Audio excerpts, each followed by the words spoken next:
Normally at 888 Ride, we pick poker players up and we take them to the World Series of Poker. Today, we're pretty lucky because we have one of the best poker players in the world, Patrick Leonard.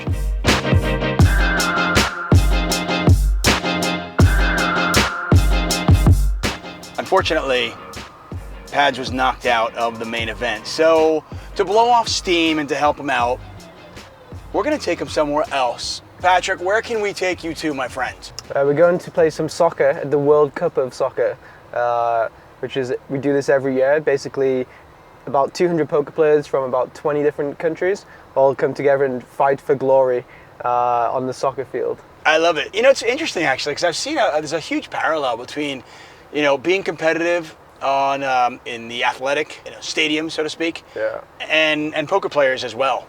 Yeah, for sure. I think it's just natural. I think in poker you have to be very competitive to be successful. You have to see everyone as kind of a challenger, everyone as someone's spot you want to take.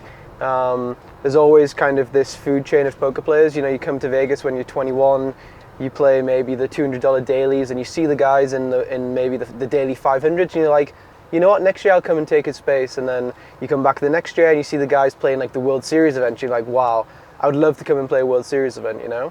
You come back, you play a World Series, you're like, wow, these guys grind every day this event, that's so cool, that's the coolest thing. So you come back and you do that, and once you do that, then you see, oh, these guys play 10Ks, and then you do the same, and you play 10Ks, wow, super high rollers, you know, it's always like another step on the food chain to kind of go up, and I think a lot of that comes from like athletics, you know. Okay, let's turn our attention to poker, because obviously we all know you from that. You originally you're a cash game player, and you transitioned to tournaments. What was that like, and why did you do it? It was just very lucky, to be honest. I went to a poker stop to play. I never played any tournaments. I went to play like a live, let's say 1K event, and at these times I used to always find it very cool that the tournament guys would be on their laptops in the hotel lobby, like all just playing and having fun and like sweating each other and watching each other. I always liked the idea of that. I never was into tournaments, but I liked the idea of there was this group of guys all together in the lobby kind of playing, like all really focused on their laptop, and then when someone was deep, everyone was really excited for them.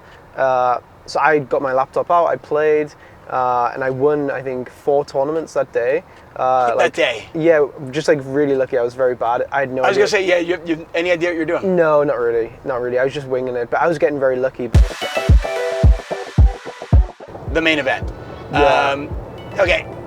For a lot of people out there, they look at it and they go, well, you can't get eliminated in day one. You've got 60,000 chips. You've got so many chips, right? I mean, day one, only like 25% of the field gets eliminated in day one. Yeah. Yet, you'd never think that a great poker player gets eliminated, and we see it each and every year. For sure, I know Daniel Negreanu was eliminated on day one. I know Phil Ivey was eliminated on day one. And surprisingly, you were. How does that happen?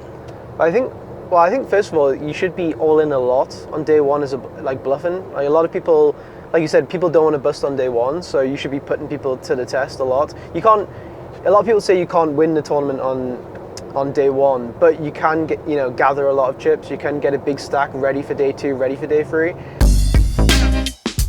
Before I drop you off for some blowing off steam football World Cup, I have one more question for you, and I hate to bring up the painful exit of the main event, but for somebody like you who plays so much and plays a lot of big tournaments, does it hurt more to lose the main event? I mean, the boring answer is really just that it's so unlikely to do well that I don't go in with expectations, really. Like, I just go in thinking, okay, well, you know, probably, yeah, I'm going to probably not win this tournament, right? There's 10,000 people, so I don't really, no.